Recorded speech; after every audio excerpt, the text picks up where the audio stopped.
बर्तमान बड़ खबर पाणीपाग को नहीं बड़ सूचना नुआ अपडेट तेबे मास सारा वर्षा छाड़बनी लघुचाप 3 दिन आगु सक्रिय हो आश्चर्य करदेला पाणीपाग तेबे चकमा देउछि लघुचाप प्रबल वर्षा नहीं सतर्क सूचना जारी करिछि पाणीपाग विभाग तेबे बर्तमान आसुछि बड़ अपडेट जहाँकि आपने समस्ते जानी रखा निहाती दरकार तेबे जानवा पूर्व वीडियो को गोटे लाइक करंतु जदि पाउछंती आपनकर सांगसाथी मानको वीडियोटी को शेयर करनियंतु जदि फ्रेंड्स आपण माने हमर ई चैनल ले नुआ ही वीडियो देखुचंते पूर्व केबे भी सब्सक्राइब करनाते तबे निहाती चैनल को सब्सक्राइब करे सहित पाखरे आसुवा बेल आइकन को बजाय रखतांतु जाफल कि आमे जेतेबेले जे कोनसी वीडियो अपलोड करिवो आपण पाखरे पहुंच परिबो नोटिफिकेशन सर्वप्रथमे तेबे आसंता 18 तारिख पर्यंत प्रबल अति प्रबल वर्षा नहीं ओडिशार विभिन्न जिला को रेड अलर्ट जारी कर जायथिबा बेले एबे 19 बा 20 तारिख बेलको बंगोपसागर पुणी एक लघुचाप हेबो बोली पाणीपाग विभाग पूर्वानुमान करछि तेबे किंतु निर्धारित समय 3 दिन आगु लघुचाप सृष्टि होइछि यार प्रभाव में 20 तारिख जाए प्रबल अति प्रबल वर्षा हेबो आगामी सप्ताहर शेष भाग जहाँकि 25 रु 28 तारिख भितर उत्तर ओडिशा उपकूल में आउ गोटे लघुचाप दाना बांधिबा नहीं सूचना रही लघुचाप वर्षा आउ बन्या पिछा छाड़ुनी ओडिशार तेबे गतकाली बंगोपसागर और संलग्न ओडिशा पश्चिम उपकूल में अगस्ट मासर तृतीय लघुचाप सृष्टि होइछि यार प्रभाव में उत्तर ओडिशा रे प्रबल अति प्रबल वर्षा हेबो तेबे आसंता 24 घंटे लघुचाप आहरी बलुआ होई अवपात्र रूप नेब बोली पाणीपाग विभाग पूर्वानुमान करछि तेबे आज बालेश्वर केन्दुझर और मयूरभंज में प्रबल अति प्रबल वर्षा होई पारे 3 दिन पर पाणीपाग विभाग रेड वार्निंग जारी करिछि किछि स्थान में अति भीषण वर्षा होबार आशंका करिछि पाणीपाग विभाग भद्रक जाजपुर केन्द्रापड़ा जगतसिंहपुर कटक सुंदरगढ़ ढेंकानाल पुरी आदि जिले में प्रबल अति प्रबल वर्षा हो पारे 18 तारिख में अभ्यंतरण ओडिशा और उत्तर ओडिशार विभिन्न स्थान में प्रबल वर्षा हेबो बोली पूर्वानुमान करा जायछि तेबे 18 तारिख पर वर्षा परिमाण आहरी बढ़िबो तेबे आंचलिक पाणीपाग केन्द्र निर्देशिका आकलन करथिबा जानिबाकु मिलिछि तेबे पाणीपाग विशेषज्ञ प्रोफेसर डॉक्टर सुरेंद्रनाथ पशुपालक कहते 18 रु 20 तारिख भितर लघुचाप सृष्टि बोली विभिन्न प्रमुख पाणीपाग मॉडल पूर्वानुमान करथिले किंतु पूर्व रहितबा लघुचाप जीवा परे वायुमंडल में व्यापक जलीय बाष्प रहितला सोमाली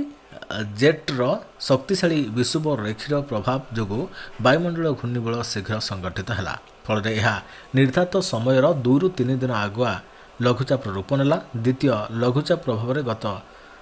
13 रु 15 तारिख जाए उत्तर और अभ्यंतरण ओडिशा रे प्रबल वर्षा होइतिला तेबे नुआकरी सृष्टि होइतवा लघुचाप पश्चिम और उत्तर पश्चिम दिगरे ओडिशा दे छत्तीसगढ़ आड़ को जीव यार प्रभाव में आज 19 तारिख भितर उपकूल और केन्द्रीय पश्चिम ओडिशार विभिन्न जिले में प्रबल वर्षा हेबो तेबे 18 रु 20 तारिख भितर जो लघुचाप पूर्वानुमान रहितला ताहा आगुआ होई सारिछि बोली कुआ जायछि सेपरि 20 रु 22 जाए राज्य में वर्षा परिमाण कमियो बोली प्रोफेसर पशुपालक कहते आसंता 25 रु 28 तारिख भितर बंगोपसागर पुणी एक नुआ लघुचाप सृष्टि हो पारे बोली से पूर्वानुमान कहते एवं सक्रिय रही लघुचाप अभ्यंतरीण और भारत को अतिक्रम करने पर 20 रु 24 तारिख जाए वायुमंडलीय सामयिक विराम स्थिर रही देखा मिली पर मौसुमी ट्रप्र पूर्व भाग पुणी सक्रिय हो उत्तर पश्चिम और संलग्न केन्द्रीय बंगोपसागर जलीय बाष्प और वायु संचालन को बढ़ाइब सेपरी 24 रु 26 तारिख भितर केन्द्रीय और उत्तर पश्चिम बंगोपसागर एक घूर्णिबल सृष्टि हो पारे 26 रु 28 तारिख बेलू यह लघुचाप रूप नेबार 70% रु अधिक संभावना रही जानवा मिली जीएसएस डिटरमिनिस्टिक और एनसेम्बल मॉडल अनुसार 25 तारिख पाखापाखि उत्तर पश्चिम बंगोपसागर 26 बा 27 तारिख बेलू लघुचाप सृष्टि हो पारे आईएमडीर विस्तारित आकलन अनुसार 21 रु 27 तारिख भितर बंगोपसागर घूर्णिबल सृष्टि वायुमंडल स्थिति अनुकूल रहिबो संभाव्य लघुचाप प्रभाव में 25 रु 29 तारिख जाए राज्य में पुणी अधिक वर्षा आशंका रही सेपटे मौसुमी ऋतु में राज्य में स्वाभाविक 27% अधिक वर्षा होइछि जून 1 तारिख रु अगस्ट 16 तारिख सुधा राज्य में स्वाभाविक भाव 749 मिलीमीटर वर्षा हेबा कथा किंतु एथर एही समय 953 मिलीमीटर वर्षा होइथवा रेकर्ड होइछि 5 जिले में भीषण वर्षा होइछि बौद्धरे स्वाभाविक 112% अधिक वर्षा होइछि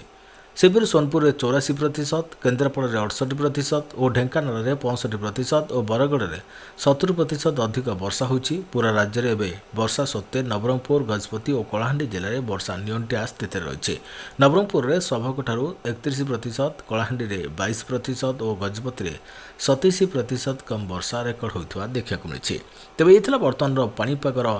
अपडेट जहाँकि आपने समस्ते जानी रखा निहाती दरकार थिला तबे निहाती भाव में बर्तमान अपडेट आपने जानते पुणी देखा आगामी एक नुआ अपडेट सहित से पर्यंत मत विदाय दिंतु मु रही नमस्कार, जय जगन्नाथ, वंदे उत्कल जननी।